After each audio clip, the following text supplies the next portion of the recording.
নমস্কার বন্ধু, কেমন আছো সবাই? আশা করি সকলেই ভালো আছো। গোবিন্দ স্টাডি সেন্টারে নতুন আরেকটি ভিডিওতে তোমাকে জানাই স্বাগতম। আজকের ভিডিওতে আমি দেখাবো চতুর্থ ও পঞ্চম শ্রেণীর ভাগ অঙ্ক। আজকের পর্ব হচ্ছে 2। আজকের পর্বে আমি দেখাবো একক সংখ্যা দ্বারা, অর্থাৎ একটি সংখ্যা দ্বারা কিভাবে খুব সহজে ভাগ অঙ্ক সমাধান করা যায়। তো চলো আমরা এখন সেই অঙ্কগুলো প্র্যাকটিস করি।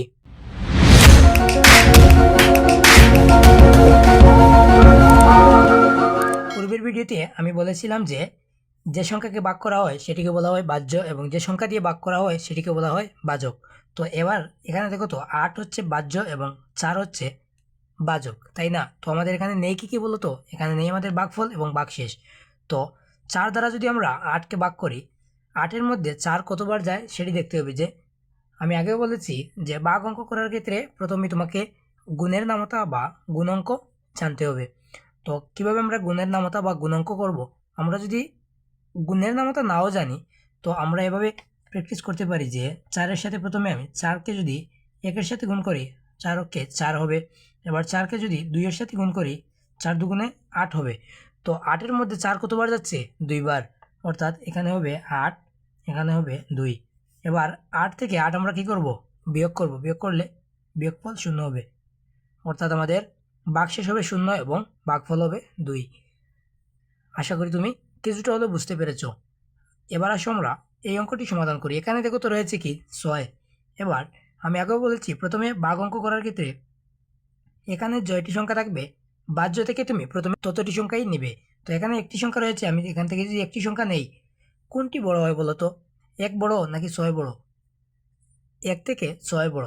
তো যদি এই একটি সংখ্যা ধরার ফলে আমাদের দেখা যায় যে ভাজক তাও বড় রয়েছে, তখন আমরা আরও একটি সংখ্যা বাড়িয়ে ধরবো। বাট এখানে একটি সংখ্যা ধরেছিলাম না, এখান থেকে আরও একটি সংখ্যা ধরবো। তো কত হয়? এই দুটি সংখ্যা যদি আমরা নেই, কত হয়? 14। 14 এর মধ্যে কি 6 যায়? হ্যাঁ, 6 যায়। 6 একে 6, 6 দুগুণে 12, 3 6 18। কিন্তু আমাদের এখানে রয়েছে কত? 14। এবার আমরা 18 না ধরে ধরবো কত? 12। কত ধরবো? 12। কয়বার গিয়েছে বলো তো? 6 একে 6, 6 দুগুণে 12, অর্থাৎ 6 গিয়েছে 2 বার। এবার আমি 4 থেকে 2কে যদি বিয়োগ করি, কি হয়? 2। এখানে 1 থেকে যদি 1 বিয়োগ করি, হয় 0, না লিখলে হবে।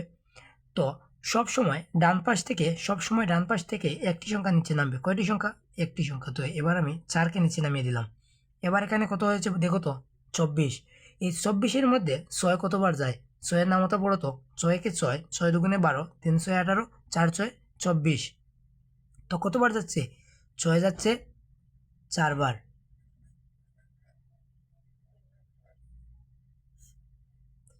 তো আমরা 24 থেকে যদি 24কে বিয়োগ করে দিই, বিয়োগফল হয় 0, অর্থাৎ আমাদের ভাগশেষ 0। আশা করি তুমি এতটুকু বুঝতে কোনো অসুবিধা হয়নি। তো এবার আসো আমরা আরও একটি অঙ্ক প্র্যাকটিস করি। তো এবার আমি এই দুটি সংখ্যা ভাগ করে দেখাচ্ছি। এখানে দেখো তো ভাজক রয়েছে কত? 9, এবং এখানে ভাজ্য রয়েছে 279। এবার এখানে কয়টি সংখ্যা বলো তো? একটি সংখ্যা, তাই তো? এখানে একটি সংখ্যা, আমি এখান থেকে কয়টি সংখ্যা নেব? একটি সংখ্যা। তো এখানে রয়েছে 9 এবং এখানে রয়েছে 2। তো 2 থেকে কি 9 বড় নাকি ছোট? 2 থেকে 9 বড় নাকি ছোট? একটু ভেবে দেখো, এখানে 2 বড় নাকি 9 বড়? যদি 2 বড় হতো, 9-এর চেয়ে 2 যদি বড় হতো, তাহলে আমি একটি সংখ্যা নিতাম। ভালো করে মাথায় ঢুকিয়ে নাও। যদি 9 থেকে এখানে 2 বা একটি সংখ্যা যে নিয়েছি সেটি যদি বড় হতো, তাহলে আমি একটি সংখ্যাই ধরতাম। যেহেতু 9 থেকে 2 ছোট, সেহেতু আমি আরও একটি সংখ্যা বাড়িয়ে নিতে হবে। অর্থাৎ এখানে দুটি সংখ্যা ধরতে হবে। যে এই দুটি সংখ্যা ধরলে কত হয়? 27 হয়। তো এখানে রয়েছে কত? 9। এবার 27-এর মধ্যে কি 9 যায়? হ্যাঁ, অবশ্যই যায়। 9 একে 9, 9 দুগুণে 18, 3 9 27। এবার এই 9 27-এর মধ্যে কতবার যাচ্ছে? 3 বার। তো এখানে আমি 3 লিখে দিলাম এবং এখানে লিখব 27। এবার 27 থেকে 27 বিয়োগ করলে হয় 0। এবার ডান পাশ থেকে কয়টি সংখ্যা নামাতে হয়? একটি সংখ্যা। তো আমি এই 9কে এখানে নামিয়ে দিলাম। এবার 9-এর মধ্যে 9 কতবার যায় বলো তো? 9 একে 9, অর্থাৎ 9-এর মধ্যে 9 একবারই যায়। আশা করি তুমি এই বিষয়টি বুঝতে কোনো অসুবিধা হয়নি। আসো এবার এই অঙ্কটি আমরা সমাধান করি। এখানে দেখো তো কত রয়েছে? 8, এবং এখানে রয়েছে 7। এখানে রয়েছে কত? 7। এখানে রয়েছে 8, কিন্তু এখানে রয়েছে কত? 7। একটু মাথা কাটাও। আমি এখানে বলেছিলাম কি, এখানে যদি একটি সংখ্যা হয়, সেখান থেকে আমরা কয়টি সংখ্যা নেব? একটি সংখ্যা। এবার এখানেও একই নিয়ম। এখানে যেহেতু একটি সংখ্যা, আমি এখান থেকে বাহ্য থেকেও একটি সংখ্যা নেব। এবার এখানে রয়েছে 7, এখানে রয়েছে 8। 8 বড় নাকি 7 বড়? 8 বড় নাকি 7 বড়? একটু ভেবে বলো। 8 বড়। যেহেতু 8 বড়, সেহেতু আর আমার এক্সট্রা আর কোনো সংখ্যা ধরার প্রয়োজন নেই। আশা করি তুমি বুঝতে পেরেছ। এখানে রয়েছে 8, 8 এর মধ্যে 7 কি যায়? হ্যাঁ, অবশ্যই যায়। 7 একে 7, 7 দুগুণে কত হয়? 14। যেহেতু 8 14 এর চেয়ে ছোটো, সেহেতু আমি 7 একে 7 ধরবো। 7 কবার গিয়েছে? একবার। বুঝতে পেরেছ? বুঝতে না পারলে তুমি অবশ্যই কমেন্টে লিখতে ভুলবে না। এবার 8 থেকে যদি আমি 7কে বিয়োগ করি, কত হয়?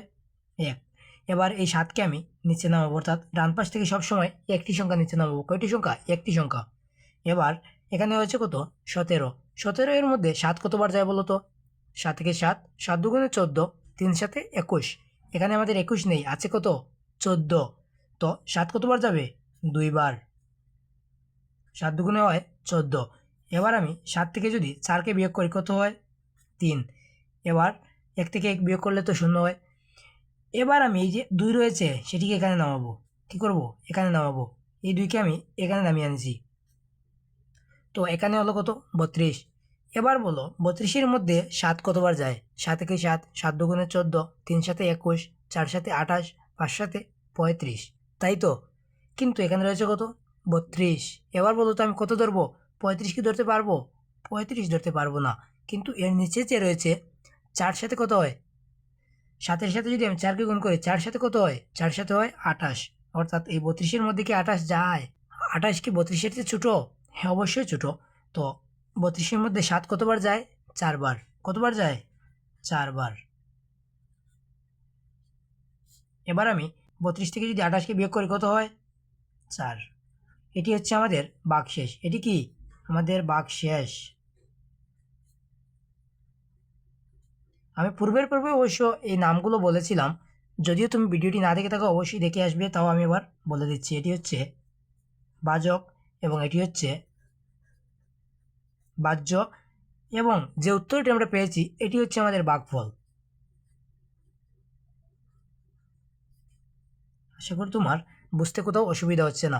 এবার আসো আরও একটি অঙ্ক তোমাকে খুব সহজে বোঝানোর চেষ্টা করি।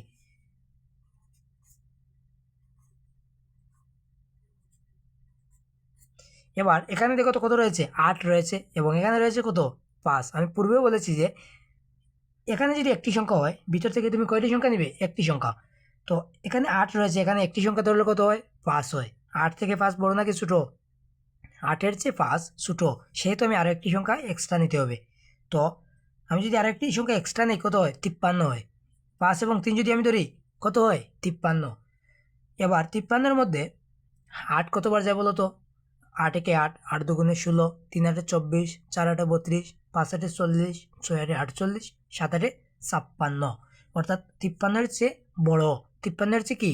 বড়। তো আমাদের ধরতে হবে ছোটো। 53-এর চেয়ে ছোটো হতে হবে, অর্থাৎ ছোটো হয় এবং নামতার মধ্যে পড়ে কি? 6 8 48। কত হয়? 6 8 48। কতবার যায়? 6 বার।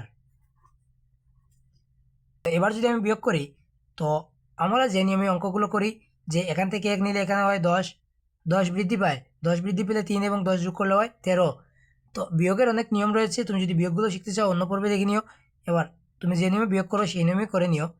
তো 13 থেকে যদি আমি 8 বিয়োগ করি, হয় 5। তো এখান থেকে তো 4 থেকে 4 বিয়োগ করলে আমাদের 0ই হয়। তো এবার আমি ডান পাশ থেকে সবসময় একটি সংখ্যা নিচে নামাবো। কয়টি সংখ্যা? একটি সংখ্যা। তো এবার দেখো তো কত হয়েছে এখানে? 58। তো 58-এর মধ্যে 8 কতবার যায়? আমার এখানে কয়বার গিয়েছিল? 6 বারে হয়েছিল। 6 8 48। এবার 7 8 হয় 56। 7 8 কত হয়? 56 হয়। 7 বারে হয় 56। তো এবার যদি আমি 58 থেকে 56 বিয়োগ করি, বিয়োগফল হয় 2। এখানে রয়েছে কত? 2। এই 2কে আমি নিচে নামালাম। তো এই 2কে নিচে নামানোর পরে এখানে হয়েছে কত? 22। 22-এর মধ্যে 8 কতবার যায় বলো তো? কতবার যায়? আবার 8-এর নামতা বলতে হবে। 8 একে 8, 8 দুগুণে 16, 3 8 24। আহা, এখানে তো আমাদের 22 রয়েছে, 24 নেই। তো আমাদের ধরতে হবে কি? এর চেয়ে ছোটো। 24-এর চেয়ে কি? ছোটো হতে হবে। তো আমি যদি 8 একে 8, 8 দুগুণে 16 ধরি, তাহলেই আমার হয় 16। তো এবার আমাদের 22 থেকে যদি 16 বিয়োগ করি, কত হয়? 6। আশা করি তোমার এতটুকু বুঝতে কোনো অসুবিধা হয়নি। এটি হচ্ছে আমাদের ভাগশেষ, এটি হচ্ছে আমাদের ভাগফল, এটি হচ্ছে আমাদের ভাগফল, এটি হচ্ছে আমাদের ভাজক, আর এটি হচ্ছে আমাদের ভাজ্য। তোমার কি বুঝতে কোথাও অসুবিধা হচ্ছে? আমি আরও একটি পর্ব নিয়ে আসবো, তোমাকে খুব সহজে বাঘ অঙ্ক কীভাবে সমাধান করা যায়। এতটুকু তোমার বুঝতে যদি কোনো অসুবিধা হয় অবশ্যই কমেন্ট করতে ভুলবে না, এবং পরবর্তী ভিডিও পেতে অবশ্যই চ্যানেলটি সাবস্ক্রাইব করার অনুরোধ থাকবে। এত সময় সাথে থাকার জন্য অনেক অনেক ধন্যবাদ।